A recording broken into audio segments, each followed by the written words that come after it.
we're talking about environmental change here being the most significant environmental issue of our time, and it is underreported and swept under the carpet.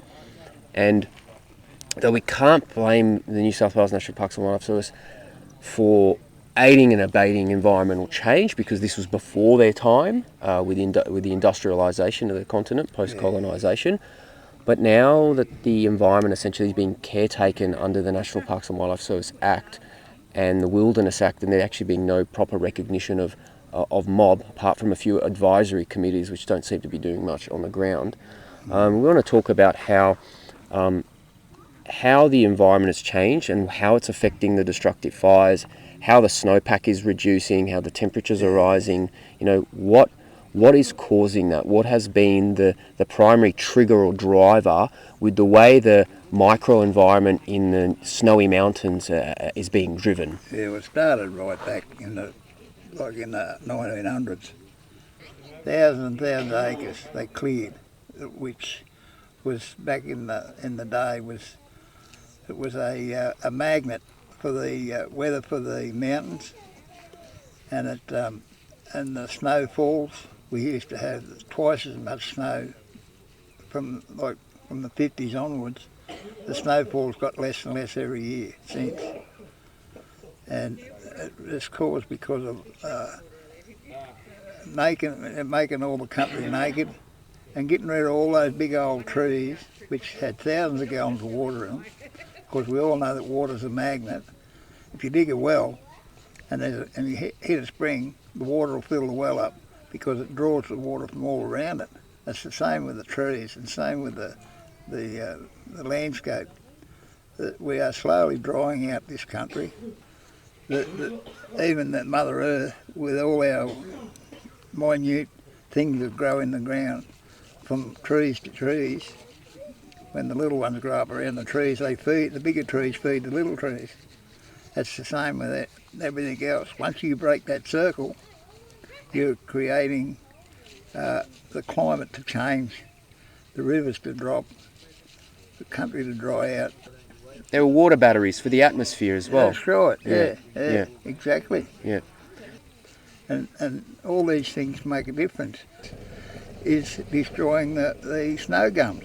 The cloud seeding project obviously was to enhance the snowfall and against, the water battery, for meltwater into the dams for the scheme. They wouldn't really have needed to intervene so much into the how frontal systems would cause convection. The successive destructive bushfires that have been destroying the canopies, changing the structure, now falling under the management of national parks. Well, all this side of the range, it was a semi-rainforest area all through it. There were great big old trees, 600-700 year old. That tree that they cut in down here, we done a court test. And the mountain ash, they would have been higher than skyscrapers on the Western Fall. Yeah. And, all them trees and the thousands of gallons of water that was in them all, it was just a magnet just to draw it in. Like you'd have 6, 7, 8 foot of snow all up around the mountain, right? Even here in town, in Tumbarumba, we don't get snowfall here no more. No more great big old trees that once dominated the landscape, and now they're all gone, Unc. They were logged, and then the area that was formerly logged for a noble cause was later annexed as a national park, and those layers of legislation which now shackle country apply over that land. Country can't be shackled by legislation. It's unreal what they're up to. And environmental change is an undeniable fact. Yeah, for sure. And the effects it has on the microclimate of Coonamanamiji, our snowy mountains. Just in my lifetime, the 70 years that I've been here, 76 years I've been on this planet, to see the difference between then and now, It's everything's just gone down the hill. I reckon 45-50%. Ngarigo country, as painful it is to say it, is sick country at the moment. Very sick, very sick country. Very sick, yeah. And it makes mob sick too. Not just mob, but everyone else around it. Makes everybody there, not even mob, even the farmers and whatever, they're even there, feeling the effects. So they want to be on side with us too, a lot of farmers. And we don't burn off enough. No. We don't burn off quite enough, nowhere near enough. We used to, every year when we travel from one area to the other, we go along the top of a ridge and we'd light fires all the way from here right over to Cooma on these acres. It's supposed to be no more than 8 tonnes to the acre on the ground. There was 50 tonnes of the acre, and they wondered why this fire took off and nearly burnt Canberra out. And do you know what the scientists say?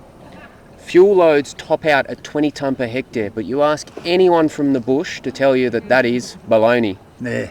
It goes way more than that. And it's not just ground fuel, it's the elevated fuels. And we measured it all.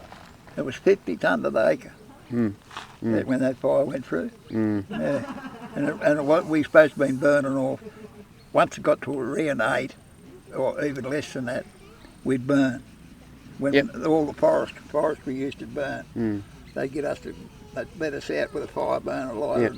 We'd walk along a ridge. See, down country they burn in circles. Up here we burn along the top of ridges and let the fire trickle down either side of the ridge into the green gullies and go out. They were fire breaks. And we used to drive those areas for tucker, 15 or 20 blackfellas would get up each side of it, and a couple come around from the top side and drive them down the hill. And they get enough to last you 4 or 5 days, to feed our mobs, our kids and women and what have you. Yeah, so it's just gone downhill. They're gonna make Australia into a desert. And during a bushfire driven under a catastrophic or destructive weather conditions and on an environment that is conducive to a destructive fire regime, you're killing everything in the soil. Everything from the soil microbiology. The bacteria and everything in the ground. And all them little white things that grow through the ground, whatever they're called. Fungi, mycelium. Yeah, all that sort of stuff. And some of them fires, look, they'd get that red hot, there'd be logs, big logs, this big ground from here to the shadow of that fella over here, flying around there in them big whirlies,